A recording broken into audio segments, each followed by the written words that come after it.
Hello Destiny Hunters and welcome to the Destiny Weapon Roll Guide video for April 18th, 2017.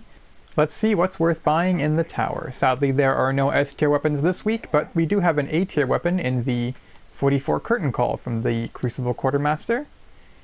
This week it comes with Field Choke, Replenish, Reinforced Barrel, and Rangefinder.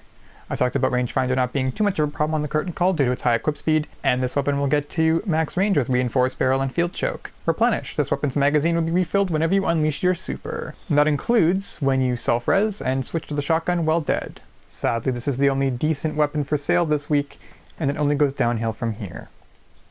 Next among the decent weapons for sale this week we have the Bonekrucher from the Vanguard Quartermaster. It is however missing that all-important aggressive ballistics, which this archetype, the Yoldur's Hammer archetype, needs to 3-shot crit in PvP. Before we get to C-tier PvP weapons this week, I'd like to jump into PvE. Dead Orbit is selling a very interesting Unto Dust 00. The weapon comes with Warhead Verniers, Soft Launch and Hard Launch, Field Scout, Heavy Payload, Tripod, and Cluster Bombs. Last week's Warpath had this role and it changed the entire PvE meta.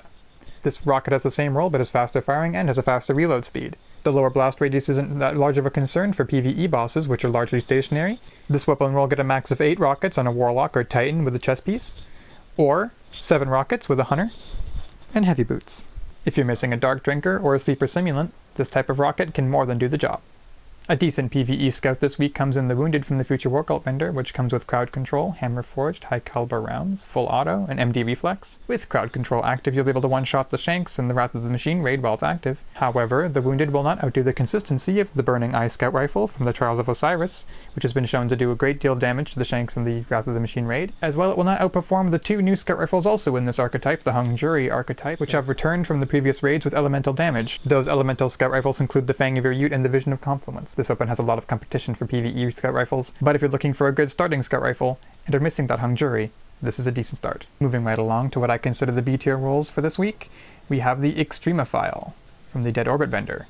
The weapon comes with MD Reflex, Quick Draw IS, High Caliber rounds, Hip Fire, Perfect Balance, and Counterbalance. You also have the option for Spray and Play.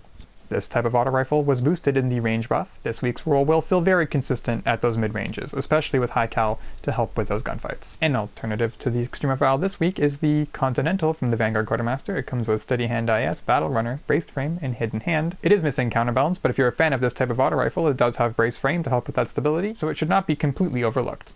This week's Anton's rule has a very good role in an unfavorable archetype with Casket Mag, Zen Moment, Hand Loaded, and Rangefinder. These are all phenomenal perks for sidearm, it's just a shame that they all come on this one. The final B tier weapon for this week comes once again from the Dead Orbit vendor in the Last Ditch 001. The weapon comes with Linear Compensator, Hand Loaded, Hammer Forged, and Final Round, as well as Close and or Personal and Snapshot. This weapon will hit close to max range if not actually meet it, and is in the archetype of high impact that is very favorable in PvP. Rapid fire PvP C tier weapons include this week's Parathion Shot, which comes with Braced Frame and Rangefinder. The rest doesn't matter. The 0-Day Dilemma this week is okay with Quick Draw IS, Battle Runner, Braced Frame, and Third Eye. And finally the Something Wicked. I myself would definitely go with Hard Launch, Vacuum, Javelin, and Grenades and Horseshoes. What's interesting about Vacuum is that there's some heavy boxes in PvP which can be accessed through walls using this perk. Finally, we have Gunsmith weapons, and there are some which are interesting this week. The Haka Arminius D returns this week, which I explained last week is a notable auto rifle.